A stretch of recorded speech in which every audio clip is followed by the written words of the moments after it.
2026 A level වලට agri කරන දුවේ පුතේ ඕගොල්ලන්ට ගෙන විශේෂ පණිවිඩයක්.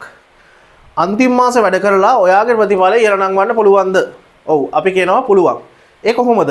හරි. එතකොට මේ වීඩියෝ එකේදී කතා කරගෙන යන්නේ කොහොමද අපි මේ අන්තිම මාස තුලදී වැඩ කරලා ඔයා ඉන්නේ අසමත් වෙන මට්ටමේ නම් ඒ කියන්නේ ඔයාට ලැබෙන F එකක් නම් ඔයාගේ ප්‍රතිඵලය 100කට S එකකට අරයි යන්නේ කොහොමද? ඔයා ඉන්නේ S එක මට්ටමේ නම් ඔයාගේ ප්‍රතිඵලය 100කට B එකට කොහොමද අරයි යන්නේ? ඔයා ඉන්නේ 100 එක නම් ඔයාගේ ප්‍රතිඵලය A එකට අරයි යන්නේ කොහොමද කියන එක තමයි මේ වීඩියෝ එකේදී කතා කරගෙන යන්නේ. ඉතින් අපි දන්නවා සාමාන්‍යයෙන් උසස් පෙළ කෘෂි විද්‍යා විෂය වසරකට ලියන ළමයිගෙන් 125ක් මේ විෂය අසමත් වෙනවා. ආසන්න වශයෙන් අපි හිතුවොත් එහෙම ළමයි 4 දෙනෙක් විභාග ලියුවොත් එහෙම 4 දෙනාගෙන් එක්කෙනෙක් මේ කෘෂි විද්‍යා විෂය අසමත් වෙනවා.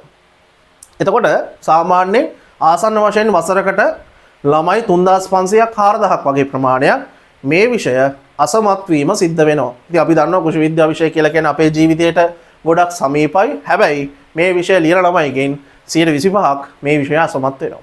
ඉතින් ඔයත් අසමත් නොවි ඔයාගේ ප්‍රතිඵල ඉහළ නංවන්නේ කොහොමද කියන එක තමයි අපි මෙතනදී කතා කරගෙන යන්නේ. ඉතින් ඔයා දන්නවා මේ අවසාන මාස කීපෙදී අපි පාඩම් කරන ප්‍රමාණයට සාපේක්ෂව අපි පේපර්ස් කරන ප්‍රමාණය වැඩි කරගෙන යන්න ඕනේ. ඒ වගේම මේ අන්තිම මාසෙදී අපි පේපර්ස් වලට වැඩි අවධානයක් යොමු කරන්න ඕනේ. අපිට පාඩම් කරලා මේ මාසය තුලදී පේපර් එකේදී ලකුණු ගන්න හැකියාව ඉතාම අවමයි. අපි පුළුවන් තරම පේපර්ස් වලට උත්තර ලියලා ඒකට අදාළ හුරුව ලබා ගන්න ඕනේ.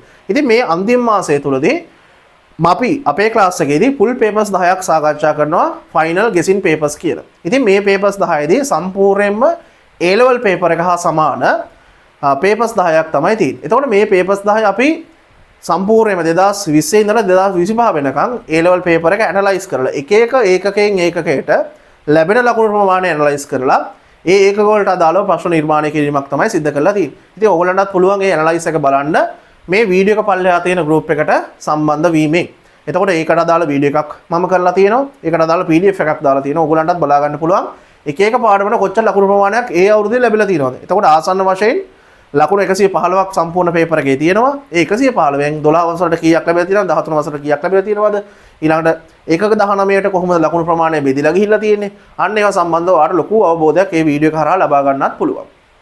ඉතින් මේ පේපර්ස් 10 ගැන කිව්වොත් එහෙම මේ පේපර්ස් 10 අපි අර කිව්වා වගේ A level paper එක හා සමාන. A level paper එක අනුමාන කරලා අපි හදන ප්‍රශ්න තමයි මේ පේපර් එකේ තියෙන්නේ. එතකොට මේ පේපර් එකේ full paper එකක් විදිහට තමයි සම්පූර්ණ papers 10 අපි කතා කරගෙන යන්නේ. මේකෙදී MCQ ප්‍රශ්න ගත්තොත් එහෙම MCQ ප්‍රශ්න 50 ගානේ papers 10ක් MCQ 500ක් තියෙනවා. ඊළඟ විභාගගත ප්‍රශ්න ගත්තොත් එහෙම 4 ගානේ papers 10ට 40ක් තියෙනවා. රචනා ප්‍රශ්න 4 ගානේ 10ට 40ක් තියෙනවා. ඒ වගේම අපි දන්නවා A level වල රචනා ප්‍රශ්න ලැබෙන්න අපිට කෙටි ප්‍රශ්න විදිහට එහෙනම් කෙටි ප්‍රශ්න 120ක් මේ papers වල අන්තර්ගත වෙනවා. ඉතින් මේ papers සම්පූර්ණයෙන්ම MCQ සහ විභාගගත රචනා ප්‍රශ්න සම්පූර්ණයෙන්ම අපි පන්තිය තුළදී live සාකච්ඡා කරනවා. එතකොට පන්තිය live සම්බන්ධ වෙන්න බැරි ළමයිට අපිට recording එකක් ලබා දීමුකෝ සිද්ධ කරනවා. එතකොට තමන්ට අවශ්‍යතාවයට ගැලපෙන විදිහට live පන්තියට හෝ recording එක හරහා ඔයාට පුළුවන් මේ papers ටික ආවරණය කරගන්න. ඒ වගේම ගොඩක් ළමයින්ට තියෙන ගැටලුවක් තමයි රචනා ප්‍රශ්න ලියන එක. රචනා ප්‍රශ්න වල කරුණු කොහොමද අපි ගලපගන්නේ? මෙන්න මේ ගැටලුව ගොඩක් ළමයින්ට තියෙනවා. ඉතින් අපි ඒකට විසඳුමක් විදිහට මේකේ සම්පූර්ණ රචනා ප්‍රශ්න වලට අදාළව full paper marking එකක් ඔයගොල්ලන් ලබා දෙනවා. හරියට කොහොමද රචනා ප්‍රශ්නයක් ලියන්නේ කොහොමද කියලාත් අපි ක්ලාස් එකේදී කියලා දෙනවා. ඉතින් ඔයාටත් පුළුවන් අපේ මේ full paper guessing paper class එකට සම්බන්ධ වෙන්න. මෙන්න මේ වීඩියෝ එක පල්ලෙහා තියෙන නම්බර් එකට WhatsApp message එකක් දාන්න.